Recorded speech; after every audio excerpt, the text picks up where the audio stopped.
Bienvenue sur Cycle GP pour Le rêve d'un homme. Le rêve d'un homme qui rêvait d'avoir dans sa ville un Grand Prix. Donc, c'est une vidéo qu'en fait, je n'avais pas forcément prévue, puisque à l'origine, je l'ai prévu de vous sortir la seconde partie de la présentation de la saison 92 dans le cadre de ma série Nouvelle Dawn. Mais en fait, des événements fortuits et impromptus ont fait que je ne peux pas sortir cette vidéo. Donc, je m'en excuse, je vais la sortir en fin de semaine. Voilà. En fait, pour résumer, j'ai eu quelques problèmes de pognon que j'ai dû régler. Et je dois partir dans le cadre de ma chaîne principale dans les Alpes pour préparer ma saison cycliste. Donc ça m'a pris du temps, je n'ai pas pu la sortir, excusez-moi. Un homme qui s'appelait Rafael Sanchez, tout simplement. Donc, cubain d'origine, qui avait depuis tout jeune l'idée de créer un Grand Prix. On va y revenir un peu plus tard. Pour l'instant, on va faire un petit historique. En fait, tout simplement, ça faisait tout simplement 31 ans qu'il n'y avait pas eu de Grand Prix en ville aux États-Unis. Depuis Phoenix 1991. Phoenix, effectivement, qui aurait dû avoir en 92, mais qui aurait dû être groupé avec le Grand Prix du Mexique sur deux. Dans le cadre d'un énorme événement, en fait, c'est un énorme événement qui était prévu, en fait, en termes de sport automobile sur ces deux villes, entre les principaux championnats américains et européens, mais ça ne s'est pas fait. Voilà. Par la volonté de Bernie Ecclestone, ça ne s'est pas fait. Donc, 31 ans après, les États-Unis n'ont que de nouveaux Grands Prix en ville. C'est une spécialité américaine, d'ailleurs, on va y revenir, d'ailleurs plus tard, on y reviendra plus tard. J'en parle. Dans le cadre du top 7 qui va suivre le portrait de Rafael Sanchez. Et même plus loin, pour remonter même plus loin, ça faisait 38 ans qu'on n'avait pas eu deux Grands Prix aux États-Unis. La dernière fois, c'était Dallas, Detroit, en 1984. Deux pistes, franchement, moi j'apprécie vraiment, qui sont vraiment intéressantes. En fait, pour moi, Dallas, d'ailleurs, ça se rapproche assez de la piste actuelle de Miami. C'est une piste à faire rapide avec des belles chicanes. Après, l'organisation a fait que ça a fait un fiasco. Voilà. Alors, je vous invite à regarder Formule Moyen là-dessus, notamment, qui est super intéressant. Mais, également, Détroit. Détroit, je vais y revenir parce que moi, Détroit, c'est une piste que j'aime bien. Voilà. On y reviendra un peu plus tard, dans le cadre des présentations du top 7. Voilà. Donc, c'était une discussion de longue date et longue attente pour nous.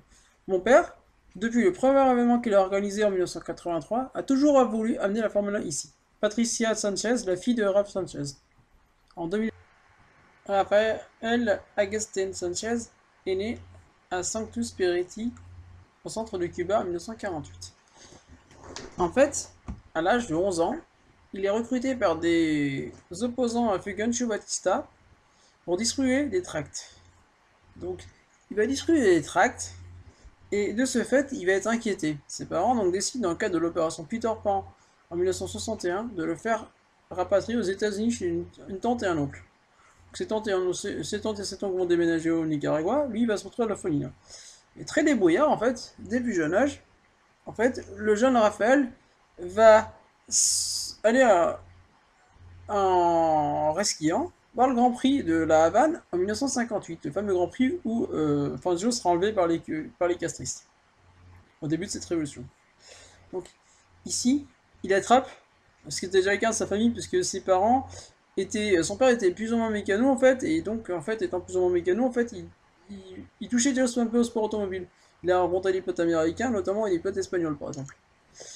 Et donc ici, il attrape tout de suite le virus de la vitesse. Et qui va faire que grandir du fait qu'il sera aux États-Unis, qu'il sera plus proche donc de pouvoir aller voir Daytona par exemple, Alexander Folina.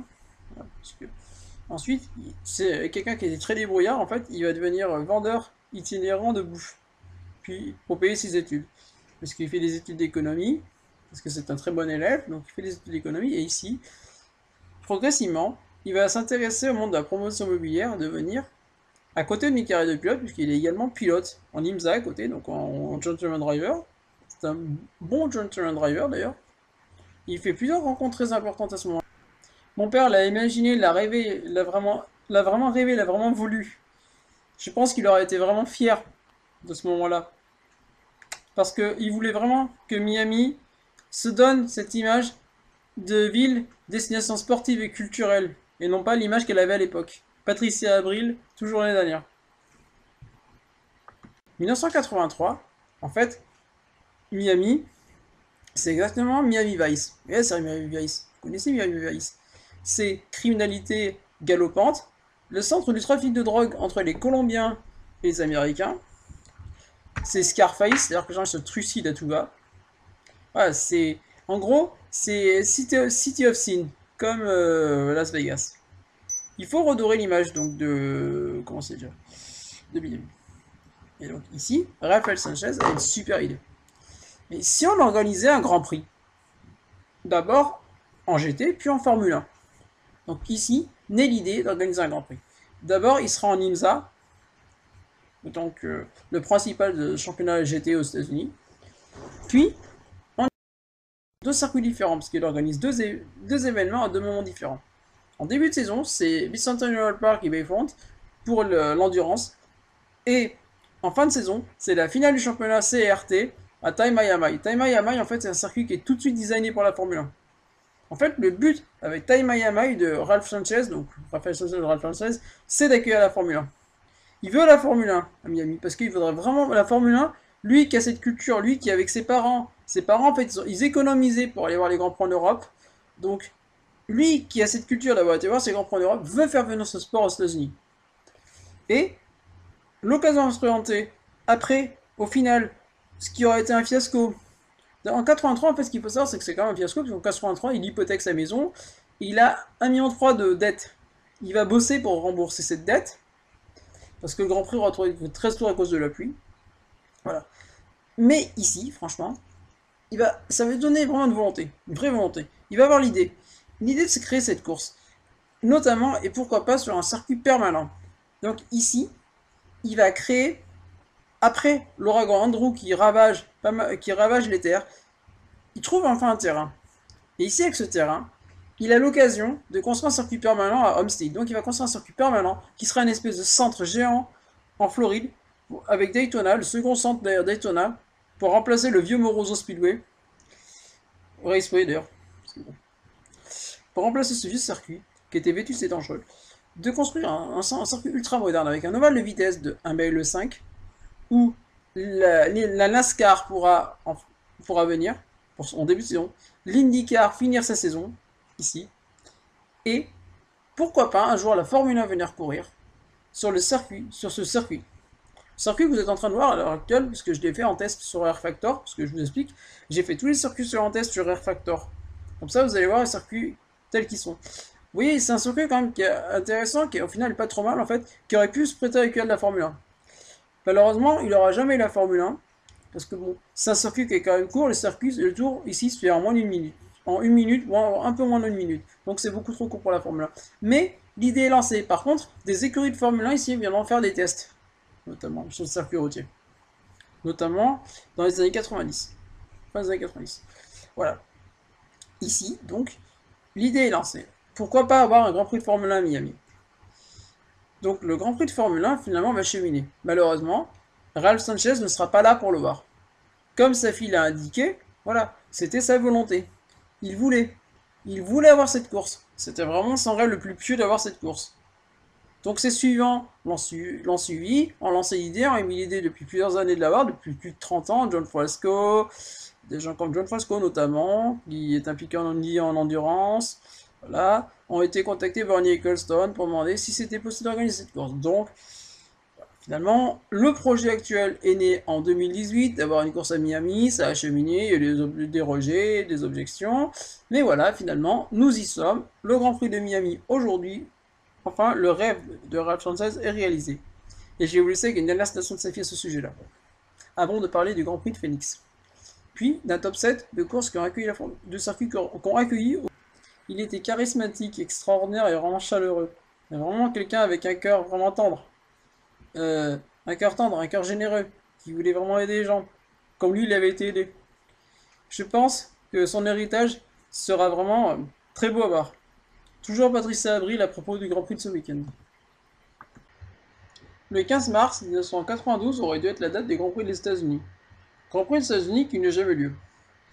En fait, il faut savoir qu'en 92, donc, Phoenix voulait organiser une espèce de grand festival du sport automobile. Donc ici, nous avions le Grand Prix de Formule 1 qui devait se courir en ouverture. Donc sur le circuit Je sais pas si c'était 90 ou 91, je pense que ça aurait été 90, parce qu'en fait, à l'avis des pilotes, 90 c'était plus intéressant que 91. C'est vrai que 90 c'est un beau tracé, au final. Bon, c'est pas le plus intéressant, mais c'est pas non plus le pire circuit en vie qu'on ait vu. C'est pas Las Vegas, par exemple. Donc, 82, 81. Qui dégoûtait même l'IndyCar, pour dire. Non. En fait, ici, on devait avoir donc, la Formule 1, le premier dimanche, donc le 15. Ensuite, l'Indy, le dimanche suivant. Et le Grand Prix du Mexique, juste après. Donc, comme ça, un gros brassage de personnes, comme je vous explique, voilà. C'était l'idée de Bob Eagle, donc le promoteur qui avait appelé à la rescousse. Rafael Sanchez avait également participé à aider, Chris Pook également, donc tous les plus gros promoteurs de courses en circuit américain s'étaient réunis pour aider. Guy Goignier, justement le maire de Phoenix, qui était en difficulté, puisque donc Bernie Ecclestone souhaitait augmenter les prix. Mais donc ce qui se passa, c'est que donc en mois d'août 91, Bernie Ecclestone fit part de ses doutes. Ensuite, le 22 septembre 91, en fait, Bernie Ecclestone annonça que, en fait, Phoenix n'était plus sauté en Formule 1. Et enfin, ce qui se passa, c'est donc le 7 octobre 1991, Phoenix fut donc viré du championnat par Bernie Ecclestone qui estimait que ce circuit n'avait absolument plus sa place en championnat. Voilà, tout simplement. Alors pourtant, Phoenix, franchement, ça n'a pas donné 3 courses dégueulasses. Franchement, 89 c'est une super course, 90 c'est une super course, 90 c'est quand même allez-y contre Senna pendant presque 10 tours. C'est Martigny en première place, c'est Moreno qui qualifie le reprend, donc c'est vraiment un super Grand Prix, franchement. C'est un Grand Prix franchement génial. Mais tout ceci, Barney n'en voulait plus. En fait, ce qui s'est passé, c'est que la Formule 1 retournera tout début mars 92 en Afrique du Sud. Donc maintenant, je vais vous laisser avec des Grands Prix qui ont postulé à la Formule 1, mais qui n'ont pas été retenus, et certains Grands Prix qui ont été en Formule 1, mais que je pense n'auront pas. Voilà. Donc c'est un top 7. Première piste, ici, Laguna Seca. Je pense que beaucoup de vrais fans de sport automobile, bon pas des Formule X, mais des vrais fans de sport automobile voudraient voir la faire Laguna Seca. Superbe circuit, tracé assez intéressant, notamment avec le corkscrew, tout avec du dénivelé. Oui, mais ici, ce qu'il faut savoir, c'est qu'en 1989, donc il dépose une demande pour avoir le Grand Prix des États-Unis à la place de Détroit qui vient d'être viré, puisque Détroit a refusé de construire des stands en dur. Ce que Laguna Seca a fait à la demande de la FIM en 87, puisque Laguna Seca accueille le Grand Prix moto. Seul problème, le Grand Prix moto des États-Unis, il faut savoir qu'à l'époque, c'est un véritable carnage. Il y a une énorme gamelle de Bubba Schobert qui se fait percuter, qui percute Kevin McGee, qui reste plusieurs mois dans le coma suite à cet accident. Voilà, tout simplement pour savoir ça. Il y a Kevin McGee aussi qui fera la même chose l'année suivante. Voilà. C'est un circuit qui est très dangereux, qui a pas trop de dégagement, qui a très peu de dégagement, des murs en béton sur le bord de la piste, des bottes de paille, ils ont même pas mis des murs de pneus. Il y a pas, c'est que du sable sur le bord de la piste, donc la piste peut être dégueulasse. Quand ça pleut, c'est un véritable bourbier. La Seca, faut savoir quand ça pleut, c'est un véritable bourbier. Notamment le festival de rock qui a été organisé à l'époque a été un vieux fiasco à cause de ça. Voilà. Ensuite, ici, la logistique justement. La logistique à Laguna Seca, faut savoir que même si Monterrey, c'est quand même une ville qui est assez importante, on est en pleine vallée de Monterrey, c'est un cagnard en plein été. Les commodités, il y en a, mais elles sont quand même limitées. Il y a peu de tribunes, il y a peu de spectateurs, c'est pour ça qu'on y a mis Grand Prix de moto, parce qu'il y a moins de spectateurs, même les Schwans et le Wayne ici, que pour un Grand Prix de Formule 1. Les routes, c'est une catastrophe, et c'est ce qui a mené à l'éviction les 2 fois du Grand Prix de moto, c'est que en fait, c'est une cata pour y accéder par la route, malgré tous les travaux qui ont été réalisés, c'est quand même très dur d'accès ici. Voilà. Et ensuite, second gros argument, la longueur du circuit. Le circuit fait 3 km 7, 6. 3 km 7 si on met une chicane dessus, c'est trop court. En fait, le tour il se fait en 1 minute 5 en Formule 1. Donc c'est beaucoup trop court en fait. Donc c'est ce qui explique, je pense, pourquoi nous n'aurons jamais de Grand Prix à Laguna Seca malheureusement. Alors que c'est un super circuit, c'est un super cadre, ça ferait des super images justement. Mais non.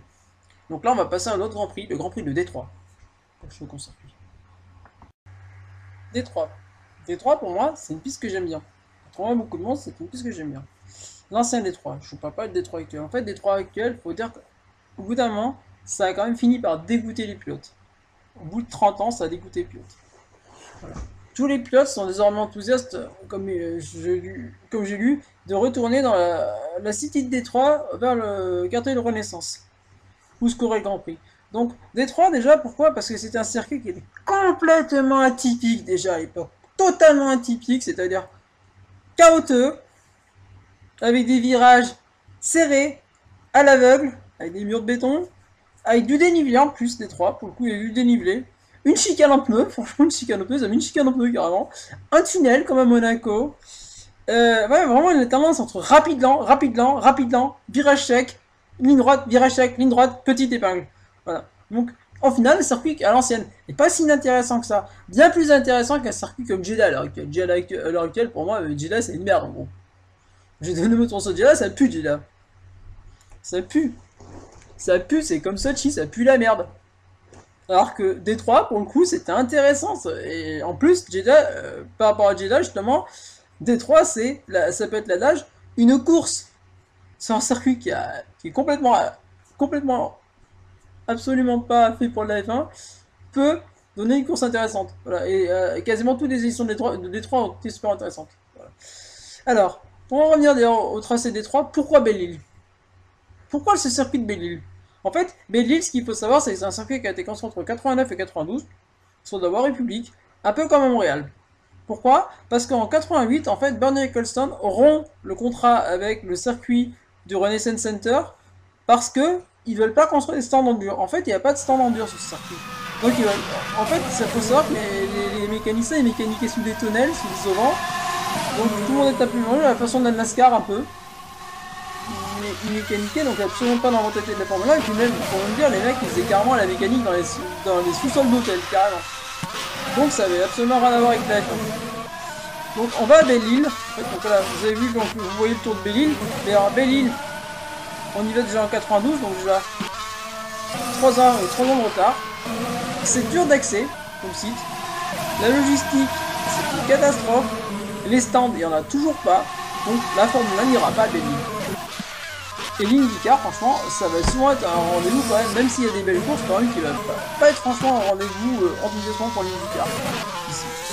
Oh, les mecs qui y vont. Donc, voilà. Donc, en fait, en plus, Belle-Île, faut savoir que le tour, il est environ en 1,15, donc c'est aussi un tour qui est rapide. C'est son circuit quand même qui est rapide. Voilà. Donc, au final, c'est pas la Formule 1, il n'aura jamais été, il ne sera jamais retourné à Détroit, tout simplement. Donc, maintenant, on va passer à Road Atlanta. Pardon, c'est un petit peu long, mais bon. J'ai besoin de parler de deux. Road Atlanta, situé à Braselton, a été racheté par Michelin donc en 2016. Donc, on aurait pu voir un Grand Prix de Formule 1. Mais non. Pourquoi? Parce que malgré sa longueur de 4 km 100, en fait, il faut savoir que Road Atlanta, c'est un circuit qui est ultra rapide, qui est très peu technique, qui est hyper rapide. Ça peut environ 225 km/h en moyenne pour une Formule 1. En plus, les rails sont situés assez près de la piste, comme vous le voyez. Mais pourtant, dans les années 80-90, ils ont été approchés par la Formule 1 pour faire remplacer notamment les circuits en ville. Mais ça ne s'est jamais fait. Ils ont aussi été approchés par la NASCAR. Là aussi, la NASCAR, à part seconde division, ça ne s'est jamais couru là-bas. En Indy, c'est pareil. L'IndyCar n'est jamais venu là-bas, notamment pour des raisons de sécurité, puisque déjà, d'une part, il n'y a pas de stand en dur. Il faut savoir qu'il n'y a pas de stand en dur. Les stands, c'est du stand à l'américaine. C'est du stand en auvent. Donc c'est pas du... Il y a un simple mur. Là-bas, les stands est quand même assez étroite. D'autant qu'en plus, ici, on a très peu de dégagement. Souvent, il y a peu de dégagement. Alors, il y a trop de dégagement. Il y a quelques bacs à sable. C'est hyper rapide. C'est carrément hyper rapide. Là, vous avez vu quand même en une minute. En une minute, la Formule 1 fait le tour.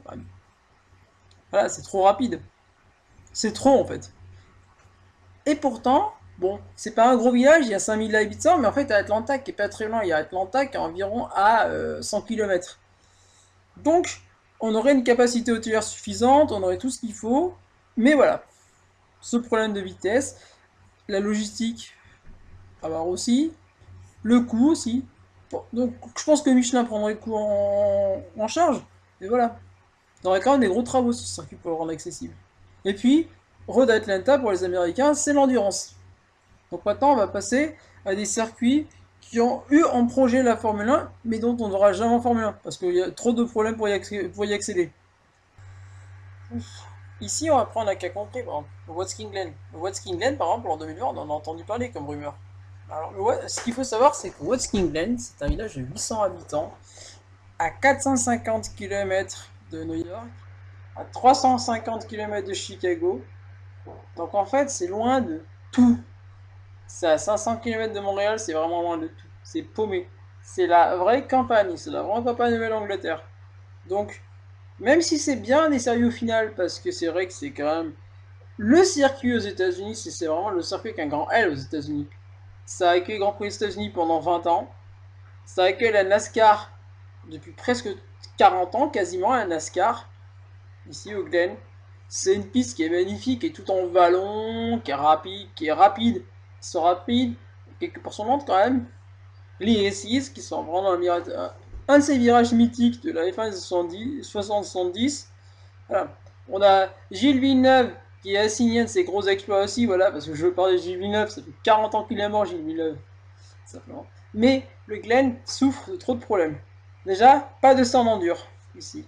Une piste quand même qui est dangereuse. Les dégagements en plus sont impossibles à regrossir pour la Formule 1, puisque tout simplement, ici se trouve la plus grosse réserve naturelle d'animaux maltraités. Et dans ces animaux de cirque aux États-Unis, c'est protégé. Il y a des vaches qui sont ici protégées parce que très rares. Donc voilà, c'est un sanctuaire en fait, il faut savoir, Watkins Glen. Ce site aussi à côté. Donc on ne peut pas y toucher. Il est inscrit au site protégé aux États-Unis. Donc c'est dur d'y toucher également. Voilà. Donc pour toutes ces raisons, le Watkins Glen, je pense qu'on n'y reviendra pas pour le. Et c'est bien dommage, parce que c'est un super tracé. Road America. Ou Elkhart Lake. Elkhart Lake, c'est le nom du village qui est situé à 2 km au nord du circuit. Elkhart Lake, en fait, le problème, c'est que ça fait 950 habitants, donc c'est vraiment tout petit. Comme il l'explique les meilleurs de Elkhart Lake, et comme l'explique John Kirby, le directeur de la piste, c'est impossible d'organiser un Grand Prix à Elkhart Lake. Pour une simple et bonne raison, c'est qu'il n'y a aucune capacité hôtelière. La grosse ville la plus proche est Milwaukee. Milwaukee est à 150 km, Chicago à 200 km, Detroit 300 km, Toronto qui serait presque la plus proche, Toronto c'est quand même déjà à 100 km. Donc en fait, c'est loin. La logistique en fait serait très compliquée ici.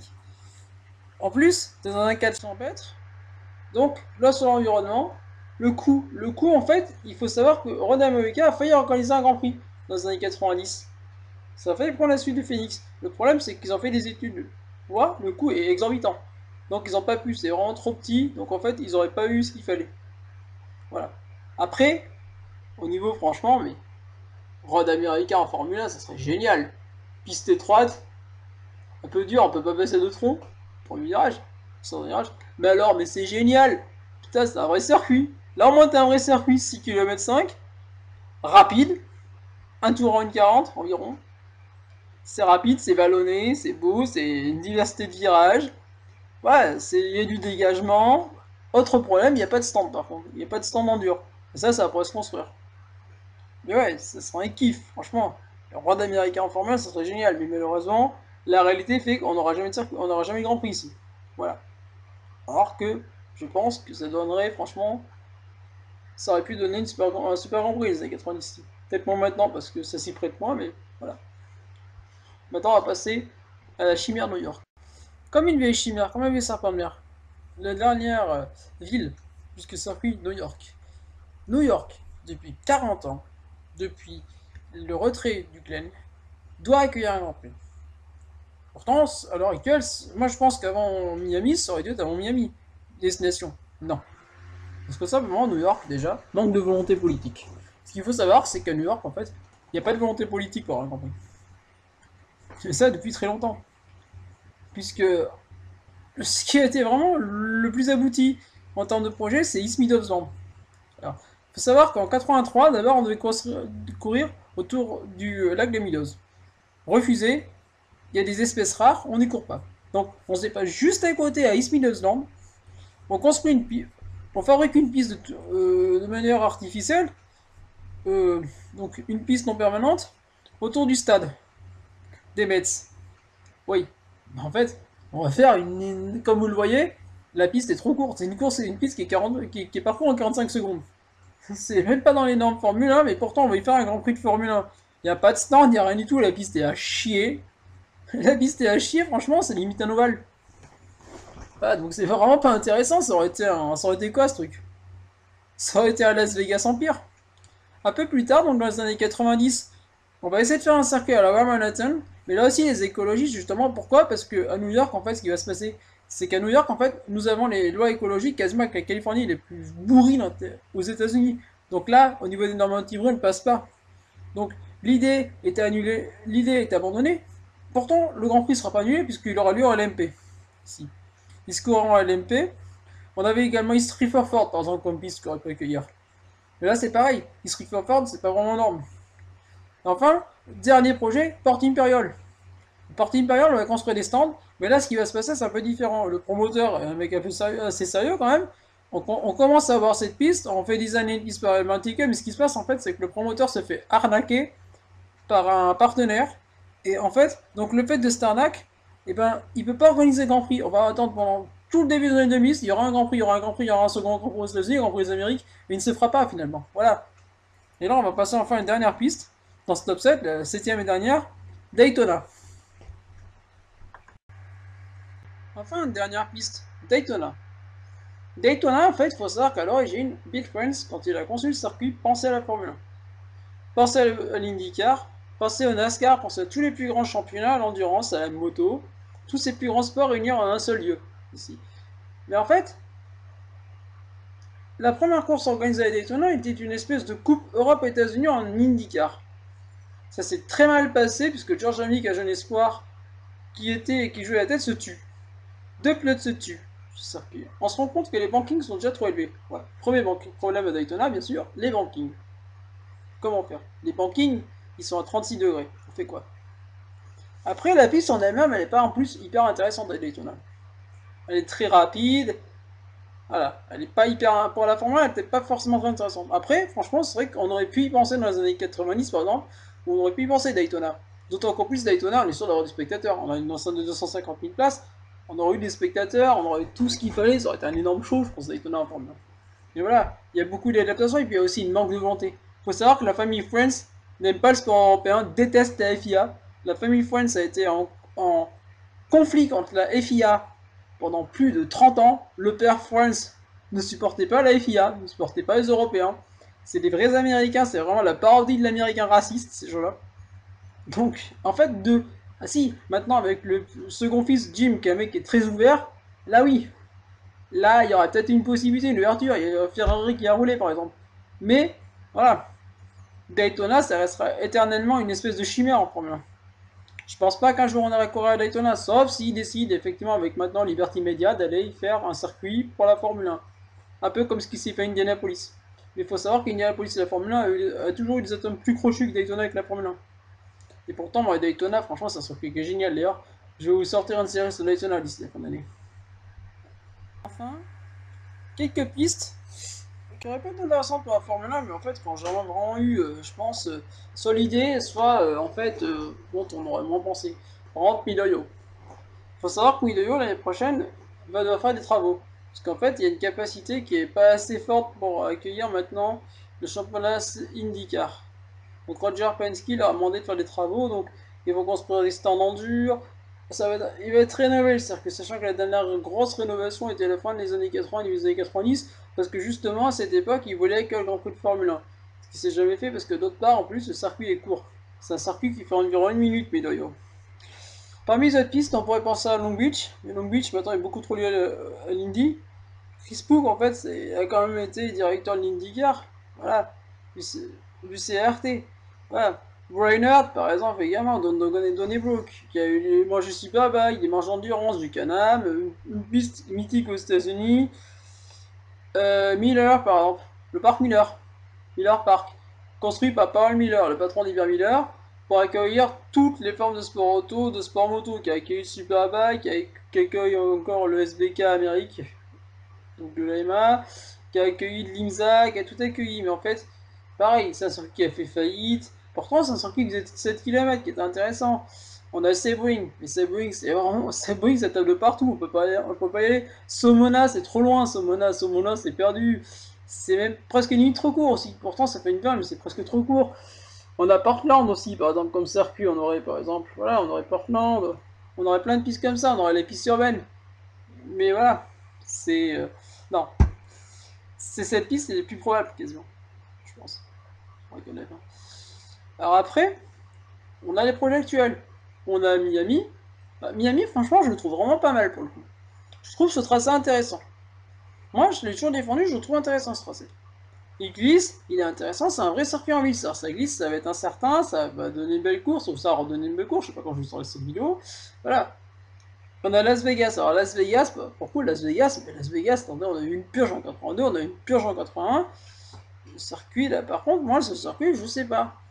Il a mis droite, elle fait 2 bornes, franchement, voilà. Là, par contre, c'est l'archétype du circuit qu'on voit actuellement. En fait, si vous regardez le nouveau circuit de Détroit, c'est quasiment le même, en fait. Voilà. Donc, c'était ma conclusion. Donc, ben, bonne vidéo à tous sur CycloGP. Je vais essayer de sortir la prochaine vidéo sur la saison, la moto, second épisode dans la semaine. Je suis en vacances, donc je vais essayer de le faire, voilà. Bosser dessus. Là, j'ai pas trop pu le bosser comme je l'ai expliqué, voilà. Donc, si ça vous a intéressé, et malgré la piètre qualité de mes images tirées de Air Factor et ce montage un peu rapide, franchement, je le trouve un peu pourri ce montage. Pensez à liker, à commenter, éventuellement à partager, c'est toujours sympa. Voilà, c'est toujours sympa, ça permet de récompenser votre travail parce que y a quand même un peu de recherche derrière tout ça. Et chacun de ces circuits, je pense d'ailleurs, donnera lieu à un épisode, je pense, parce que j'ai envie de faire des épisodes de certains de ces circuits. Voilà. Donc c'était Lionel de Chine Cyclo GP. Bonne soirée et bon Grand Prix, au revoir.